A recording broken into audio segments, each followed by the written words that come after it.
청취자 여러분들은 이상적인 국가라고 하면 어떤 이미지가 가장 먼저 떠오르십니까?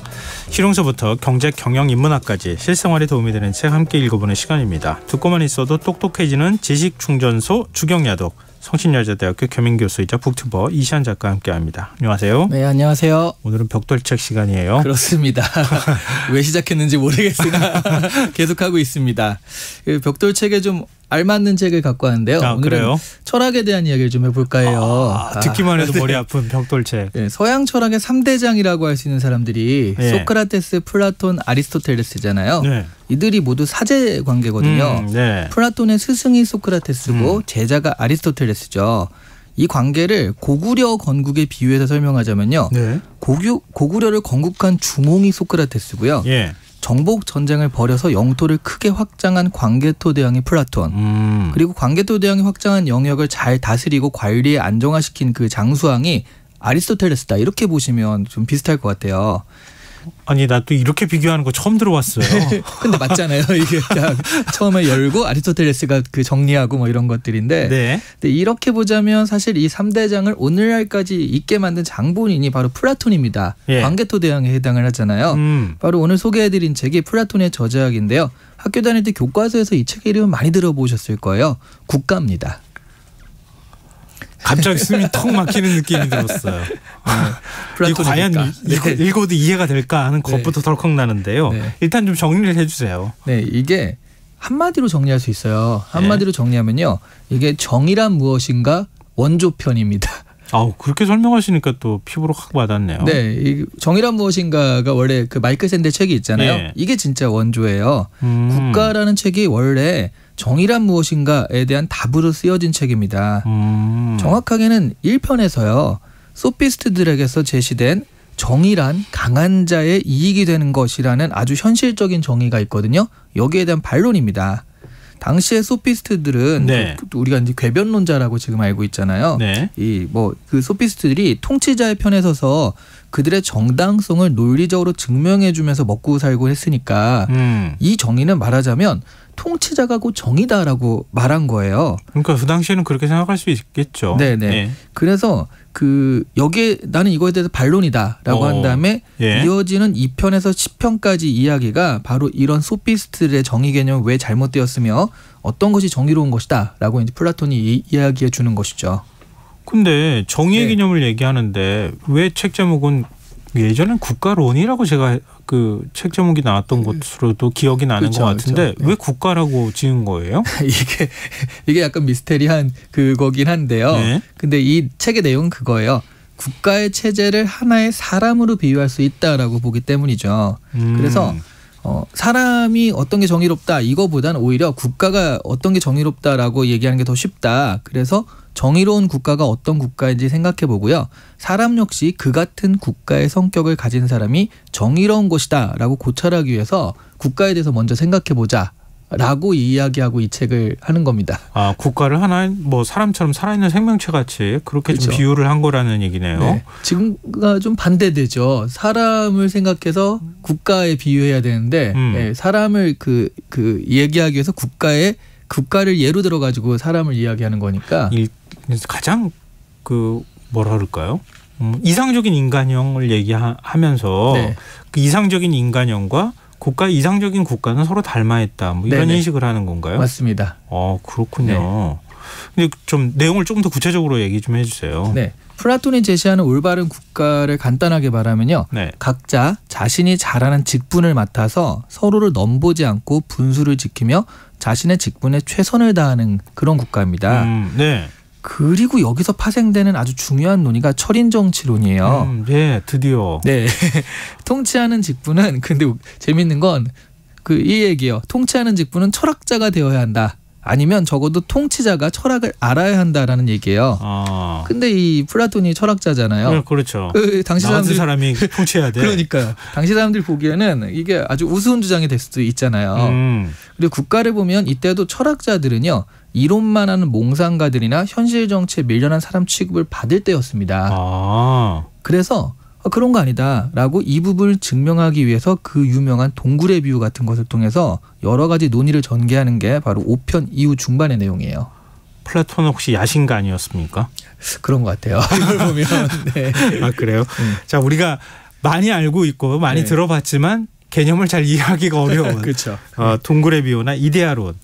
그 핵심적인 내용은 어떤 겁니까? 네, 동굴의 비유는요. 철학자가 통치를 해야 한다는 주장을 펴니까 주위 사람들이요. 철학자들은 보통 찌질하고 괴짜 같은 소리 나는 사람들이 많은데 그게 무슨 말도 안 되는 소리냐라고 하는 것을 반박하면서 나온 말이에요. 지금 방금 제가 얘기한 게 제가 그냥 하는 얘기가 아니라 여기서 나오는 인용입니다. 네. 철학자를 그렇게 생각한다는 게 아니에요. 예. 근데 그 동굴만 보게 고개가 고정된 사람들이 있거든요. 동굴 밖에 실제 물건들을 그래서 그림자로만 접하게 됩니다. 네. 새가 있으면 태양이 그 새의 그림자를 비춰가지고 동굴 안쪽에서는 새의 그림자만 나올 거 아니에요. 예. 그런 식으로 이 그림자로만 접하게 되는데 그러니까 이 사람들은 실제 이걸 이제 이데아라고 할 수 있는데 그게 없고요. 모방만이 진실이 되는 세상에 살고 있죠. 그림자가 진짜 원래 본질이라고 생각한다. 이 사람들한테는 진짜인 거고 네. 하지만 진짜 본질은 본 적이 없죠. 근데 우연하게 동굴 밖에 나와서 실제 사물들과 태양을 보게 된 사람들이 있습니다. 네. 이 사람들이 바로 철학자라는 거예요.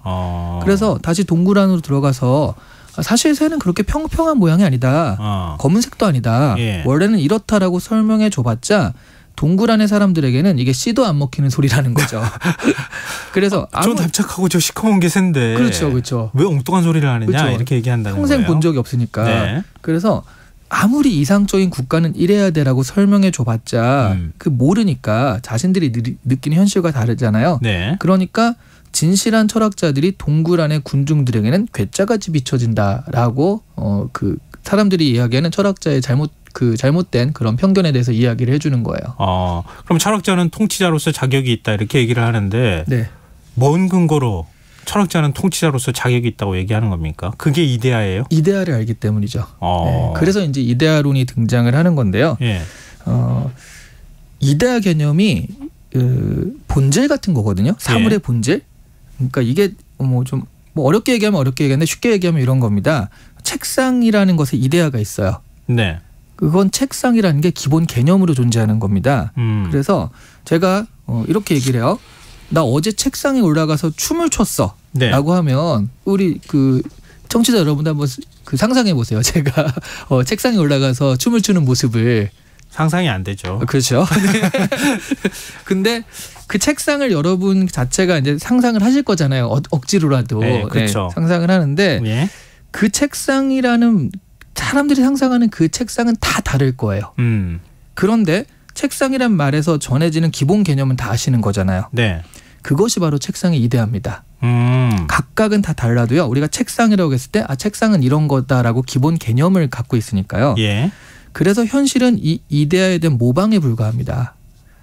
책상이라는 어떤 본질적인 어떤 개념이 있고요. 다 그걸 모방한 거에 불과하거든요.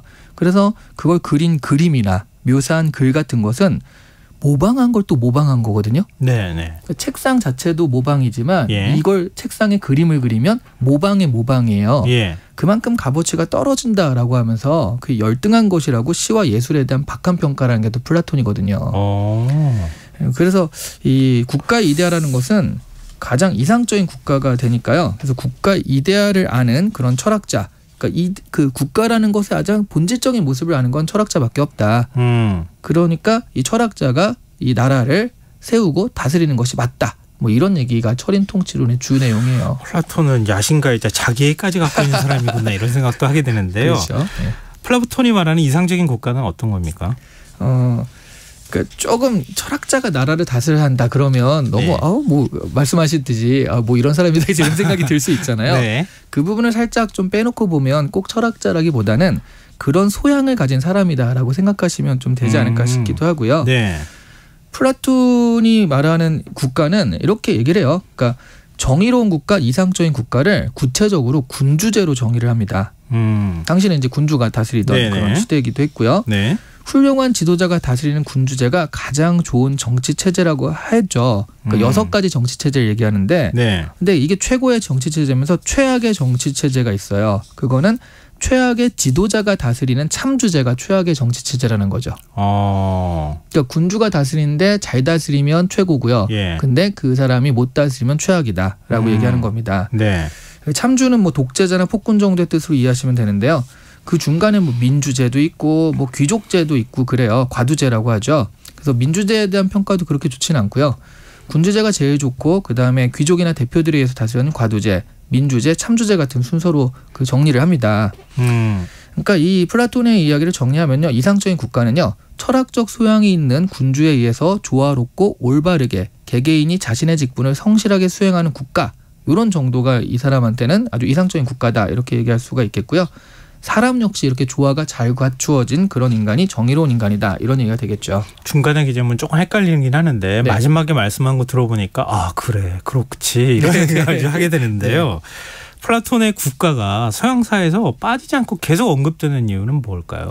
사실 이 정치에 대한 이야기도 있지만 그보다 중요한 것이요. 이 네. 책이 신분제 사회의 정당성을 제공하고 있어요. 네. 기독교에 상당한 아이디어를 제공했기 때문에 서양에서도 아주 중요한 책이 된 건데요.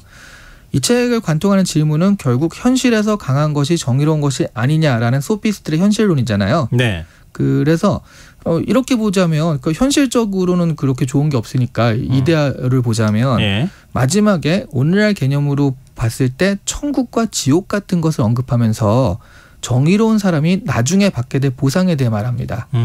현실에서 보상을 받지 못할 수도 있다. 네. 그 소피스트는 현실을 얘기하지만 이거는 그렇지 못할 수도 있다. 그런데 그 나중이 있다라는 예. 거죠. 예. 이것이 플라톤이 쓴 국가의 전체 흐름인데요. 사실 이 플라톤의 사상은 서양 사회의 중요한 줄기가 되는데 뭐 사실 신분제에 대한 정당성을 제공하기도 하고요. 그다음에 바로 이런 것이 기독교의 직분론과도 되게 잘 맞거든요. 천국이라는 그런 개념이 나오는 거니까. 네네네. 그래서 이데아를 많이 알면 신분적으로 그 높은 사람 뭐 이렇게 될 수도 있고 그래서 신분 저 사람은 왜 왕이고 저 사람은 귀족이고 그 농노냐라고 했을 때 이데아를 많이 알고 적게 알고 모르기 때문이다. 이렇게 얘기하면서 신분제의 정당성을 제공하고 있기 때문에 서양에서는 되게 중요한 사상이 된 겁니다. 아 플라톤의 사상이 뭐 정근대 시절에 뭐 어떤 국가 체제를 만드는 데도 굉장히 영향을 미쳤다 그렇습니다. 이렇게 봐야 되겠는데요. 네네. 자 우리 마지막에 꼭 물어보는 질문이 있죠. 네. 우리가 지금 이 책 읽어야 하는 이유 뭡니까? 네, 사실 이 저작에는 오늘날 보기엔 좋은 점과 나쁜 점이 같이 있어요. 맞지 않는 점도 있고 좋은 네. 점이 있는데 전반적으로 플라톤의 국가는 오늘날 사회를 이해하고 사회의 약속인 제도와 법 같은 것을 이해하기 위해서 그러니까 오늘날의 사회를 이성적인 분석의 눈으로 보기 위해서는 반드시 읽고 시작해야 될 엔트리 책이라고 할 수 있거든요. 그래서 읽어보시는 게 좋겠습니다. 깨기 어려운데요. 굉장히 힘든데요. 근데 이런 줄거리를 좀 알고 보시면 그나마 눈에 좀 들어오거든요. 알겠습니다. 그런데 이시안 작가 지금 설명이 굉장히 큰 도움이 될 것 같아요. 네. 네, 주경야도 지금까지 북튜버 이시안 작가와 함께했습니다. 고맙습니다. 네, 감사합니다. KBS 라디오 김성환의 시사 1부 순서 여기서 마무리하겠습니다.